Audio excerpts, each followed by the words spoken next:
రాజ్యాంగ ఫలాలు మనకు అందకుండా పోతాయి. కాబట్టి రాబోయే తరాలకి చాలా నష్టం జరుగుద్ది. దాంతోపాటు క్రీమీ లేయర్ అనేటువంటిది పెట్టాలని సుప్రీంకోర్టు చెప్పింది. ఆ క్రీమీ లేయర్ వల్ల మాదిగలు కూడా నష్టపోతారు. ఈ విభజనవాదం వల్ల మాదిగలకు కూడా నష్టమే, ప్రతి కులానికి నష్టమే. ఎందుకంటే రాజ్యాంగంలో ప్రతి కులానికి 15% రిజర్వేషన్ ఇచ్చారు. కాబట్టి మీ జనాభా 0.1% ఉన్నా 15%లో పోటీ పడే అర్హత మీకు ఇచ్చారు రాజ్యాంగం ద్వారా. మీ జనాభా ప్రకారంగా విభజన చేస్తే మీకు ఒక్క పోస్ట్ కూడా రాదు. మాదిగలకు కూడా 3-4% మించి రాష్ట్రంలో రాదు. వాళ్ళు 15% మరి రిజర్వేషన్ అర్హత ఉన్నప్పుడు వాళ్ళు 3-4%లోకి కుచించబడతారు. అలాగే మాలలకు కూడా తగ్గిపోతాయి.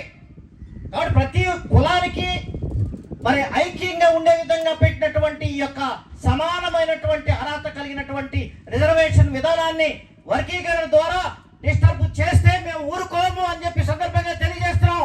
మాల సంఘాలన్నీ కూడా గళమెత్తి మీ ప్రభుత్వానికి బుద్ధి చెప్తామని చెప్పి సందర్భంగా తెలియజేస్తున్నాం. దానిలో భాగంగానే మనం సంకల్పించుకున్నటువంటి ఈ యొక్క మహా గర్జన ఏదైతే ఉందో, మాలలో సింహాలు పురుల్లాగా ప్రతి ఒక్కరూ మీ సమావేశానికి వచ్చి ఈ ప్రభుత్వానికి నిరసన జ్వాలలు అంటించాలని చెప్పి మరి ఒక మీటింగ్ తో అవ్వదు.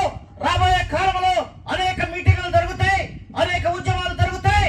వాటన్నిటిలో కూడా మన యొక్క గళాన్ని విప్పాలి, మన యొక్క పోరాట రథాన్ని నడపాలి అని చెప్పి మీ అందరికీ తెలియజేస్తూ, అంబేద్కర్ గారి ఆశయ సిద్ధాంతం కోసం ప్రతి మానవుడు, ప్రతి దళితుడు, ప్రతి ఎస్సీ కులము పోరాడాలి అని చెప్పి మాదిగలకు కూడా నేను విజ్ఞప్తి చేస్తున్నాను.